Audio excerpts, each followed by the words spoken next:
16 বছরের দুর্নীতিটা, এই 16 বছরের যেগুলো নিয়োগ দিছে রোল নম্বর 1, 2, 3, 4, 5 তারা না কোগারে পাল্টাইবেন। ধরেন আমি ডিসি, আমার কুমিল্লা তো চেঞ্জ করে শরীয়তপুর পাঠাইলেন, তা আমি তো হে দলের রই, তো কোগা চাকরি খাইবেন, চাকরি খাইলে দেশটা থাকেনি। তো উনি আপনি 16 বছরের এই মানুষটারে আপনি চিন্তা করতেছেন পুরো একদিনে সব সুযোগ লয়ে যেতেন। এতদিন ওকে ফাঁদ দিতে 20 কোটি মানুষ কত সিবি সাবি দিত, কোনো ফাদিজ্ঞা টুস করি কোনো ভারে জানি। আর ফাদিজ্ঞা আটকাইলেও যদি কোন রকম চিন্তা করতে তো ফাঁদ ধরবার আগে রোম স্প্রে মারি দিছে, মাগো কোনো গন্ধ সরেনি। কতজনের দাবি দাওয়া লই যায়, মাইয়া ক্লাস 9-এ বিয়ে হয়ে গেছে, মাইয়া তো স্বামীর সংসারে বোঝে না, দেবরা একে ভাবি তুমি একখান দারুণ মানুষ। শাশুড়ি আম্মা কয় এই তুই আমার সেবা করবি, গরম হানি দিয়ে আয়োজন করি। শ্বশুরে কত তোর হরির খানা ভালো লাগে না, ইতি কিতা রান্ধে, ইতি বুড়ো হয়ে গেছে, এদের মুখের ব্যবহার খারাপ।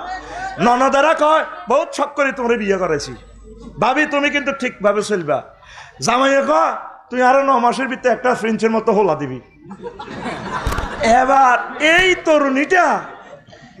তরুণীটা কয় আহারে মাবুদ কোন ইয়াজুজ মাহজুজের দেশে আইলাম। আরে আর মা বাতরান্দি খাওয়াইতো, ফড়ার টেবিলে আনে আরাম আমারে খানা খাওয়াইতো।